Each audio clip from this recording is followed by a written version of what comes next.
What's going on, everybody? Today is November 16th, Thursday, and you are listening and watching the Daily AI Show live. And I feel like this whole week I've had trouble getting those words out of my mouth. I thought it would get better, and it hasn't gotten better since Monday. It's a simple job. Just say the date and what the date is. But I think I'm telling you, it's that Thanksgiving brain. I can't even come up with the right holiday. But your brain starts to drift just ever so slightly towards vacation, which for me doesn't start for almost a week. So I'm really in trouble. I've got senioritis as it is, and I'm having a hard time focusing. But we have Jyunmi, we have Andy, we have Beth, and I'm Brian, and we'll see who else pops in here. And today's topic is about AI ops and the rebirth, the birth, the however you want to say it, of like sort of systems thinking. So we want to kind of put those two things together. And I was saying just before we went live here that I thought it would be a great idea to maybe just start with some definitions or some just general overviews here, so we can get the whole crew as well as all of our audience sort of on the same page that we are. And let's just sort of kick it off.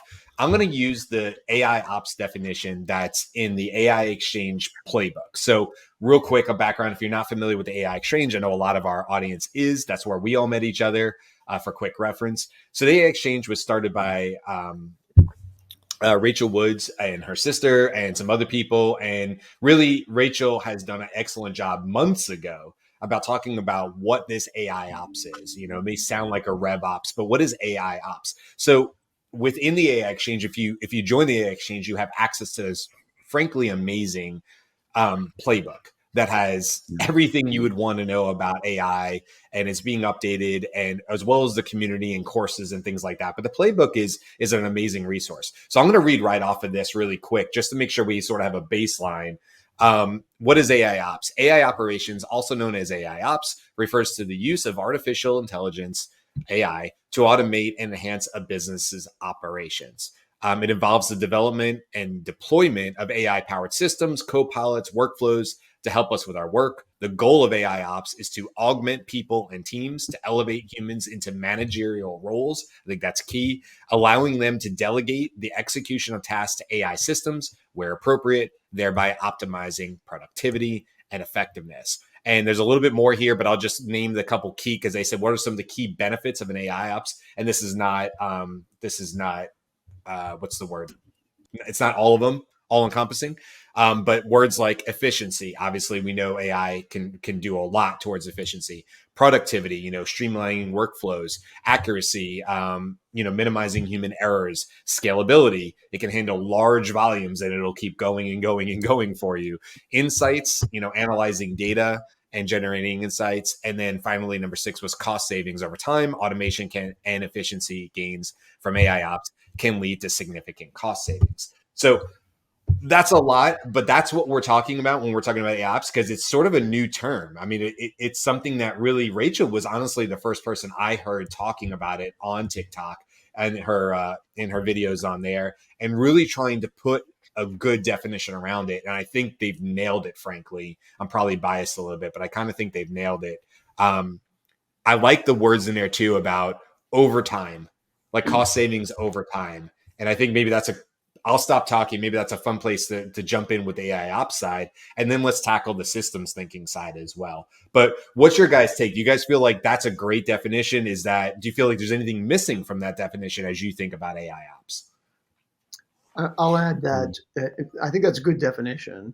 I think what companies have to start thinking about is who is responsible internally for that role. Now, let's just posit that there might be an AI ops manager that you add or delegate that role to somebody in the IT function, possibly, but it has to be somebody who's really au courant with all of the latest developments in AI, especially LLM ops, because most of the business process improvements that you'll see more easily implemented, and I'm going to segue into how it's not so easy to implement, to do it well and with security and with privacy and with the reliability. But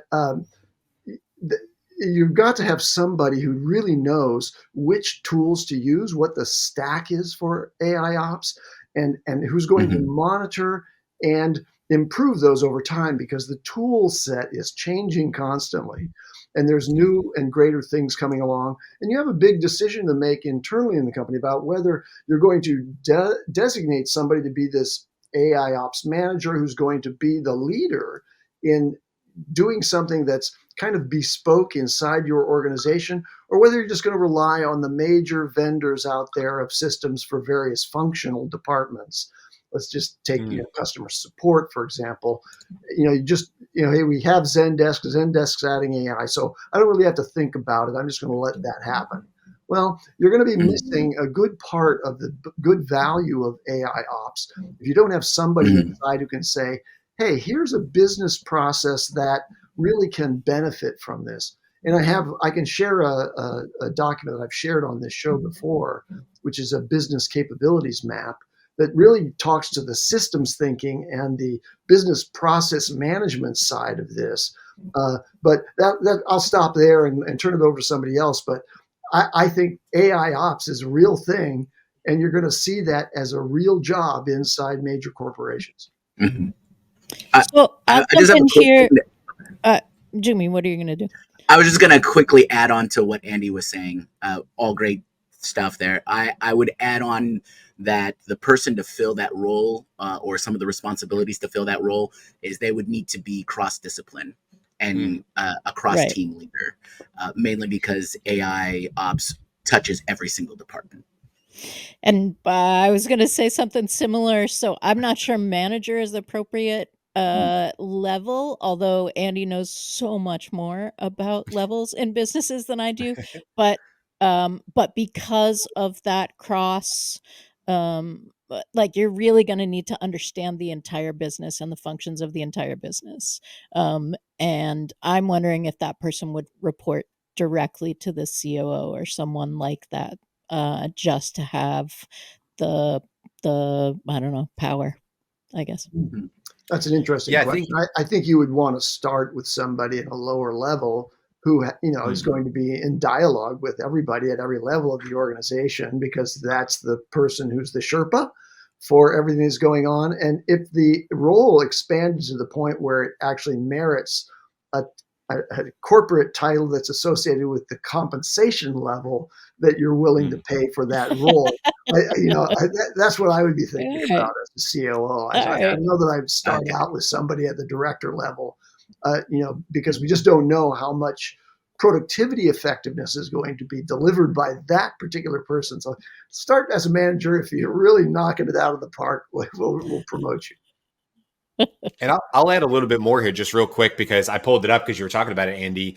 In the playbook as well, they have a great sort of hypothetical job title. I won't go into all of it, but just when we talk about responsibilities, design, develop, and manage, this would be somebody who's handling the whole spectrum, okay? But design, develop, manage AI-powered systems, collaborating with multiple teams, kind of like we were saying, Jyunmi, because you have to be able to understand both the business aspects plus the technical aspects. And you have to be able to build that bridge between the two so that you can make the analogies and say, well, this is like this, and this is the path I think we should take with an AI solution. Using the tools, ensuring compliance. We didn't really say that, but that's a huge one with AI ethics and legal standards. Staying up to date, and that might be your internal champion right now, who is just the one at your business talking the most about AI. That would be me at my company. And it's kind of how I got into my role as an AI strategist. I was literally the person talking all the time and be like, hey guys, have you seen this? I was like the annoying guy at my company, be like, look at this cool thing. Those are to the point where my company is like, can you build stuff? Like, I was like, yeah, I can, and then sort of moved into that role. That's not what I did before this. I was a LinkedIn strategist. So I'm kind of a case study for this type of stuff. But soft skills, excellent written communication skills, problem solving skills, ability to prioritize, project management skills, work collaboratively, right? And then hard skills, experience with automation tools like Zapier, Make, and such, comfortable with APIs, kind of like what you were getting at, Andy, experience with OpenAI Playground, basic is a plus. Basic or coding experience is a plus, like Python or JavaScript, certainly where I fall flat on that. And I do wish I had learned Python several years ago when I started to try. AI principles and understanding them, cloud platforms like AWS, Google Cloud, Azure, things like this, and knowledge of AI ethics and compliance is a plus. I think this is a great starting point and kind of hits in what you guys were already saying as far as what it would ultimately take. And the last thing I wanted to say really quick was I kind of agree that this is probably going to start with somebody lower level. It might be that internal champion who has a love for this and a passion, because that's a great person to start with. And then as it grows, I'm with you, Andy. I think absolutely, just like RevOps is just having its heyday right now, and scaled is part of that. AI ops will be a part of every single major corporation, and it will absolutely make its way down to lower level, mid-tier companies, and even smaller companies where it might just be one person wearing the hat. But at larger companies, this will be a department. And the head of AI ops will probably be reporting to somebody up, higher in the chain of command for sure. At least that's the way I see it. So, Yeah, Karl, I think you were about to say something. I kind of stopped you. Karl, yeah, go ahead. I don't know, from a role perspective, I'm like, from the people that I'm seeing in mostly medium-sized small businesses, there will be no one. There'll be that person using AI, but I don't think you're even there. Let me put it this way. There'll be those one-off companies that will have that role, but I think I'm still at the education level where to even get to operations, you got to get people to use it on a bigger scale and have the buy-in from the people to actually use it, not just as an individual silo, but an actual company-wide, hey, this is what we're actually going to do, and we're actually going to engage with this. And just looking at several enterprise level companies too, I don't know, like the term, like everything makes sense, but we all know enterprises and businesses don't make any sense. They like what the most sensible route isn't always the route you take, because there's a lot of different factors to that. And so I feel, and my sense right now is that the people who control the AI in terms of what it could be in terms of operations it'll be the CTO, it'll be compliance, it'll be the data team, like that team. Sure, there's going to be people in different places using it, but that's what I'm getting a sense, because that's where the rules come from. That's where the compliance comes from. That's where the policies are coming from. So the question is, do those teams, and lucky if you have an AI council or an AI group or an AI center of excellence or whatever it is, lucky for those companies who have that can guide that.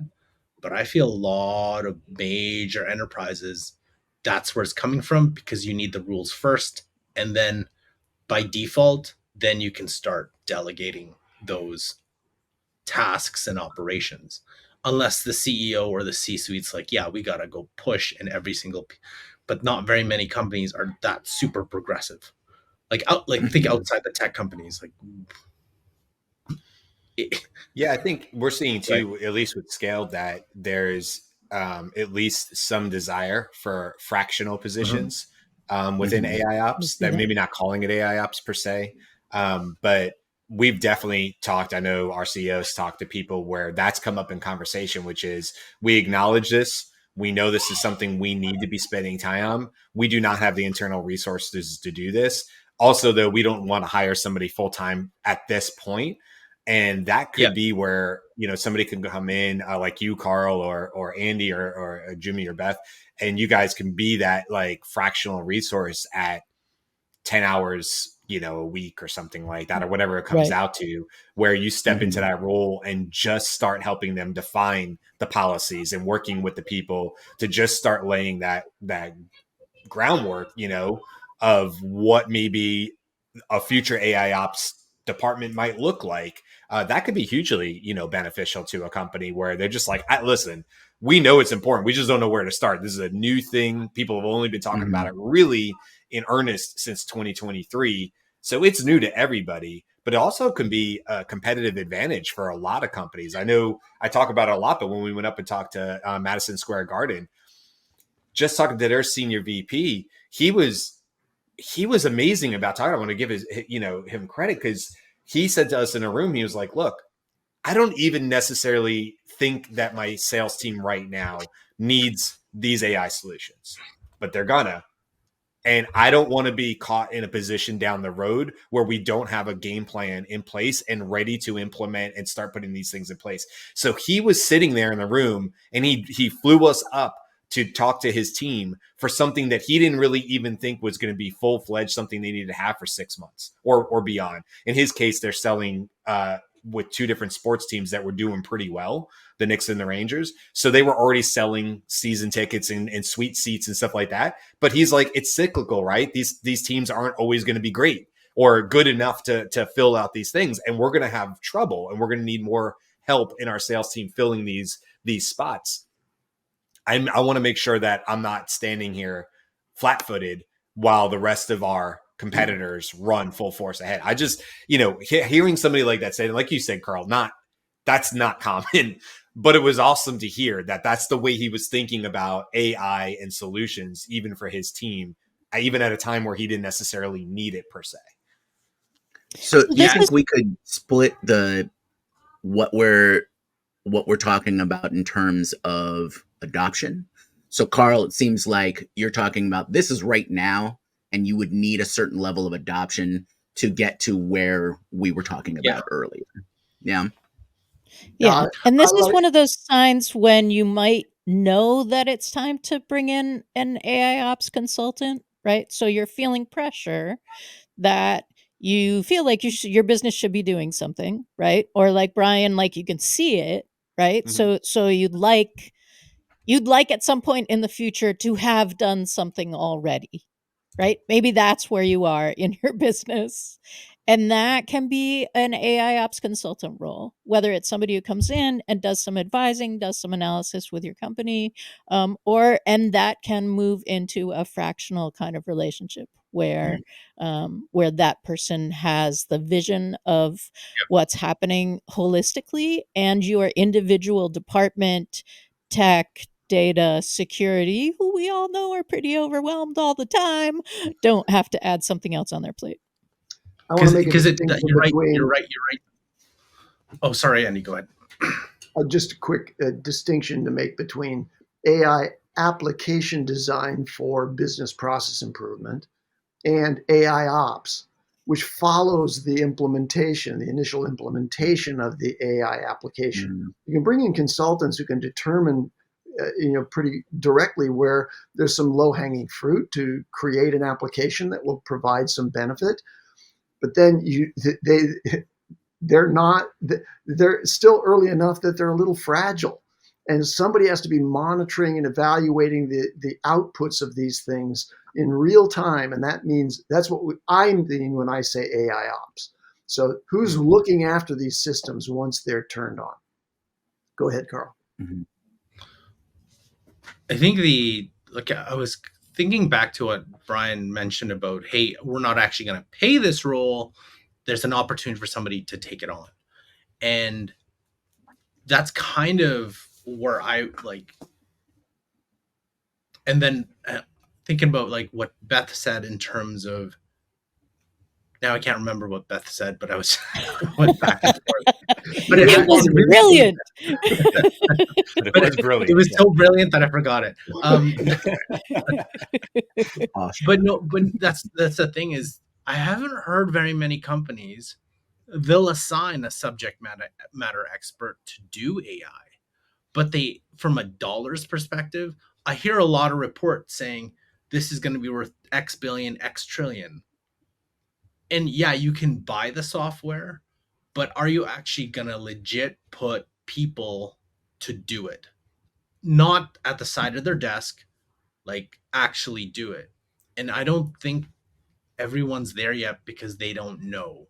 And it comes right back to how many companies, apparently there's a lot of companies, a couple hundred that have Microsoft Copilot.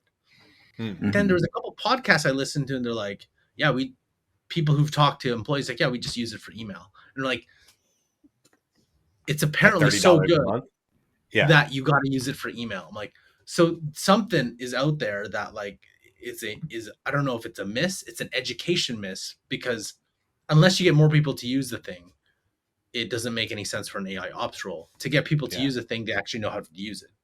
And if they don't get the benefit out of it, they're not going to use it. Even you could put all the tools in front of them, right? And that's something that we're thinking about. It's like, oh, one of the thoughts was, hey, let's take ChatGPT for enterprise and give it to everybody. I'm like, no, that is not a good idea, because not everybody will know how to use it. And it's like, there will be people who will want to use it, like the very few. But if you don't train anybody to use it, if they come back in a month and be like, well, yeah, only 20% used it, we're like, no, that's on us. That's not on people. We need to actually give them the skills to use that. And so like people who have enterprise GPT or people who have Microsoft Copilot, I think that's an awesome place to start systems thinking, AI operations. I just gave you a segue. Brian, take it away. You nailed it. You nailed it. I was about to say, this is a great segue for the last 9 minutes to talk about systems thinking. Thank you, Karl. Man, I'll tell you what, I love it when a plan comes together. So let's talk a little bit about systems thinking. And, I was doing a little research on this, and wanted to make sure that I was using the right terminology and stuff like that as always. And, it was online with what I thought. And I'm looking at this, it's from the Southern New Hampshire University, and they just had a great article about systems thinking. And one of the words that really popped off the page, I think you already said it, Beth, was holistic.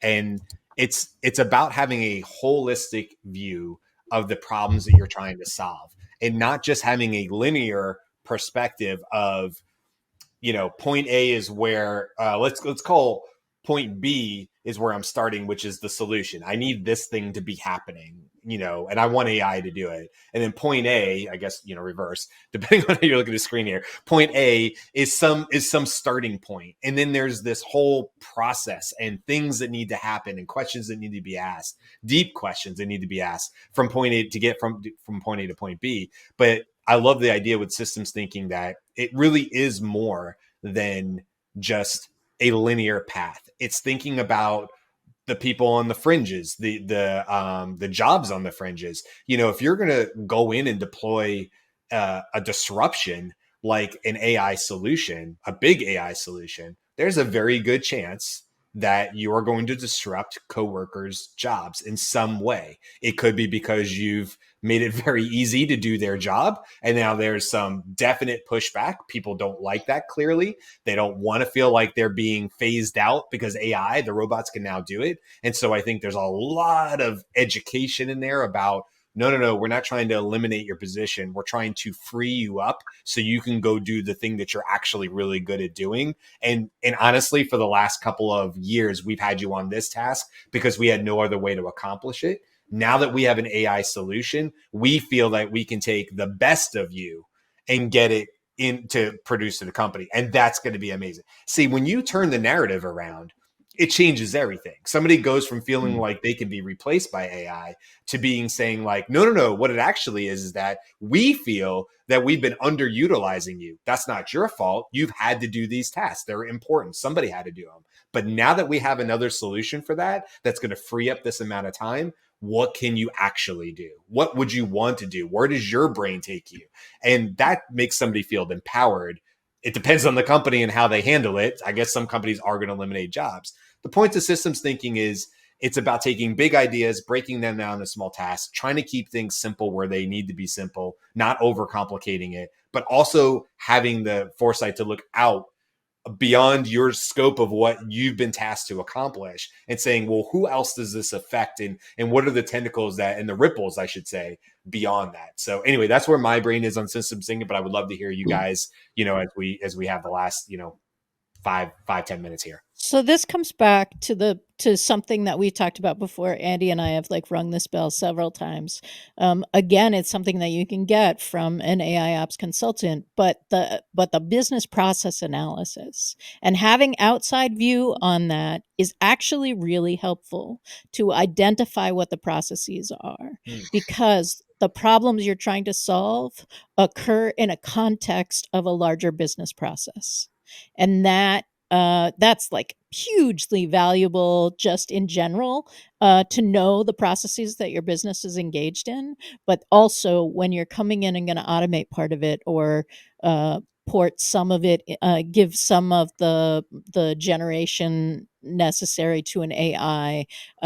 What you're going to want to do is put it within that business process, but also in systems thinking is establish feedback loops and human in the loop as feedback, so that you are keeping tabs on what this is. Not only is AI changing every like 4 days, but also within AI, it's changing. So what works today may need a tweak in 4 days. And the way you know that is because of your feedback loop before the customer says, "What did you send me?" Yeah, that's super important. That's really awesome.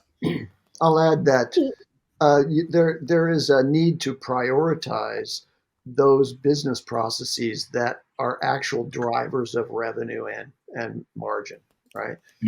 So that's a part of the systems thinking, is you have to have a map of what the business is doing and which one of those things that are being done really drives the business. You can get some small wins early on with small processes that aren't really that important, and that's probably a good way to cut your teeth. But what you really want to zero in on is, where can I really get the maximum benefit for the least amount of AI implementation and monitoring and operational demand?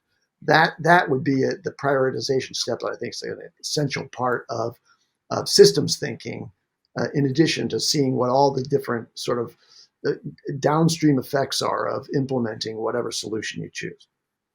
You're Andy, right, real quick, if I could just ask a quick follow-up question. Andy, like, off the top of your head, what do you think the best bang for the buck is for an AI implementation? Now, I realize there's a variety of use cases in business and stuff, but if you just have to think about one, is there any one that comes to mind where you're like, you know what, this is a low lift for a high yield? It's a difficult question to answer because of the differences in the drivers of different businesses. Different industries have different demands in order to succeed in the marketplace. But I'll just use my personal experience in the beverage industry, which is where I was the COO of Life Aid. I think that the most important factor is understanding what your competitive stance is in the minds of consumers making decisions at the grocery store shelf or the convenience store shelf. So AI, more sophisticated AI implementations are happening in the consumer packaged goods industry. The ones that are being done on internal business processes are gaining some benefit, but the long-term strategic benefit of doing something that really drives the improvement of the value proposition of your product, I think, is where you really ought to be focusing. We don't talk about those a lot because we're really talking about sort of almost perfunctory processes that are, you hear it said in lots of the videos that you hear about AI, automate the things that you hate to do that are just so rote and repetitious. Well, those aren't that important, really. If those are being covered, let them sit. But now try to find a way that the incredible super intelligence of AI can figure out a way for you to break through in your market. It's really insightful. Yeah. Well, so we have a minute, like 30. We usually go over by a few. It's really like a 35-minute show, let's be honest. But we have a few minutes here to sort of wrap up. So, Karl, I think you were going to jump in and say something, but if you guys just want to kind of give your sort of wrap up thoughts about, the idea of systems thinking, how that applies to AI ops, and we'll kind of end it there. The one thing I want to add is when we talk about AI ops and talk about systems thinking, I just wanted to riff off what Andy said, that you have to have the least amount, because regardless of how much what the operations you've created, there still has to be people who have to review it on a regular basis. I don't think we're anywhere near comfortable just letting automations, operations, chatbots, whatever it is, just go with minimal supervision. They're like, it would be foolish for any company to just, let it go for weeks and be like, oh, no problems. We don't know what's going on, but I'm sure it's doing its thing. There's just like every couple of days at the minimum that, so, which requires resources, right? And that's technically part of their job, unless that person's really excited about it. But that's part of like, hey, this resource is now in charge of doing this. Yeah. So my takeaway, or to also kind of riff on what Andy was implying, I guess, or what I heard when Andy was talking, was the very close relationship between your RevOps people and your AI ops people. Yes. And what we talked about initially was like, it seems like maybe it's going to be the IT people or the data people or the security people. They're definitely involved and they have important points of view, but your RevOps people are actually going to know what the systems are that are involved in your revenue so that AI implementation can, in fact, increase profits. I'd say real quick call out. I know, Jimmy, you want to go, but I'll just say real quick on that, Beth. Case in point, AI ops in Scaled is initially coming under the umbrella of RevOps, exactly for the reason you just said. So RevOps is a bigger department for us and what we do. It's what we also sell. It's our product. But internally, AI ops is it's being built, which right now is like me and, the CEO and other people, but it's basically me. Starts under the RevOps department, and I hope so. I hope that I'm so busy and so successful within the company one day that I need my own department to run it. But even if not, it makes sense to me that it would sort of start on the RevOps. And so anyway, I just want to bring that up really quick. Go ahead, Jimmy. Well, I was actually just going to focus on what Karl said earlier. I think he makes a really good point of where we are right now versus what we see ourselves going to be in a few months or a year or whatnot. And that really comes down to the adoption and the education, right? Mm-hmm. Becoming aware.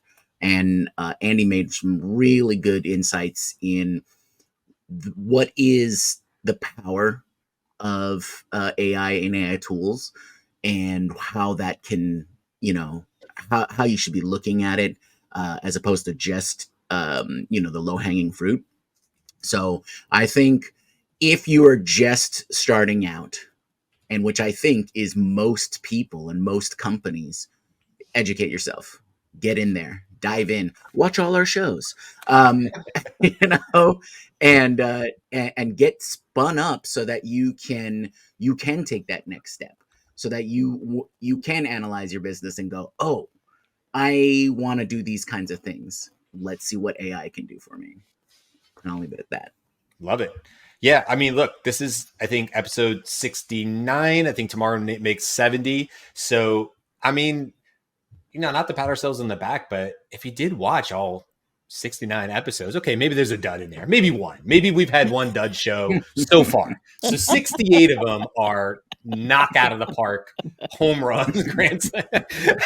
No, I mean, I think this is a good resource. There's also several others, obviously, the AI Exchange and so many others and so many people on LinkedIn. And I follow what Karl posts, and then Karl, you post other people's. You're like, this is interesting on Twitter or X, right? And I'll go follow that link. And so, it's that I agree with you, Jimmy. It's just sort of that, like, if nothing else, be endlessly curious about AI, because change is hard, adoption is hard. People will fight it. I don't care if you tell them it can make their life 1,000% better. They'll be like, meh, I'm kind of already doing it the way I'm doing it. Yeah. They will just not.